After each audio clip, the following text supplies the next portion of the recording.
we're now going to take a look at timecode and scheduled events within MagicQ.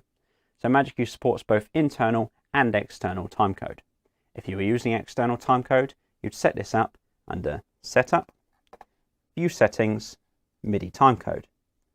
Under the Timecode Decode option here, we can see the various different types of timecode that are supported within MagicQ, including LTC, MIDI, timecode over ArtNet, and if you were using a PC-based system with a USB MIDI interface, you'd use virtual USB MIDI here. I'm going to be using internal timecode, so I'll leave this set to none. First of all, we're going to take a look at QStack timecode. So if I go to my QStack here, where I've got these spot cues, by default I've got this set up in cue timing, where I'd be manually stepping through my cues using the play key. What I want to do is I want to time this to some music, so I need some more specific timings set up, and I'm going to use timecode for that. What I need to do first of all is change the halt field here. By default this is set to yes, so it's going to stop after every cue. I need to change that for every cue to timecode here. Once that's set, you'll see timecode values appear at the top of the window here and in each box here. By default it's set it so my first cue is at 0 and then it follows on at 1 second and 2 seconds. So what I can do first of all is I can manually adjust these values. So I'm going to set these up so it's hours, minutes and seconds. I'm going to set 0 hours / 0 minutes / 5 seconds for this cue, and then 0 hours, 0 minutes and 10 seconds for this cue. So those are the times that those cues will be launching at.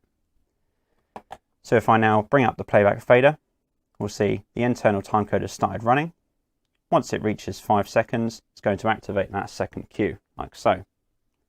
Then once it reaches 10 seconds, it'll activate that third cue. So it's going to follow those timings that I've set in that field there.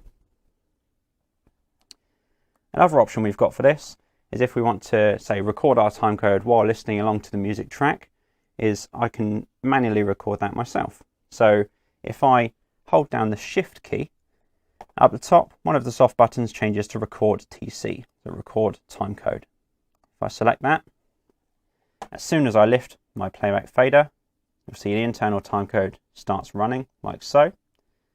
And when I want to move on to the next cue and set the value for that cue, I press the play key and it records that value there. Press it again and it'll record it for the final cue. Bring the fader down to finish recording. If I now play those back, you'll see once the timer reaches 9.75 seconds, it'll activate that second cue, like so. And then once it reaches 12.63 seconds, it'll activate the third cue, like so. So we've got a couple of different options for recording timecode. We can either manually enter the values, or we can record it using the play key, like so. Next one we're going to take a look at is scheduled events. So again, within our QStack here, say we want things to run at certain times and dates, we'd use scheduled events for that. So what I'm going to do this time is change the halt column again from TC to scheduled here. Once I change that for scheduled, it's set up much the same way in that, again, in the wait column here, you'd set up the hours, minutes and seconds that you want these cues to activate at throughout the day.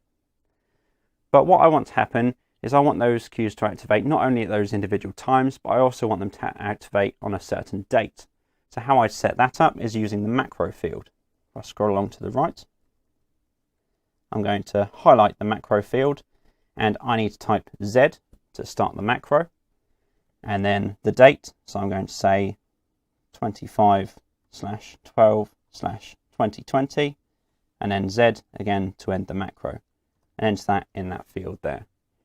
And that then says that at these scheduled times over along to the left, these cues are going to activate on the 25th of December 2020, like so.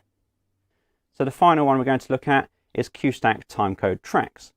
So QStack timecode tracks are really useful if you want to record various different fader movements and button presses across all 10 of your playbacks and activate that from one individual playback.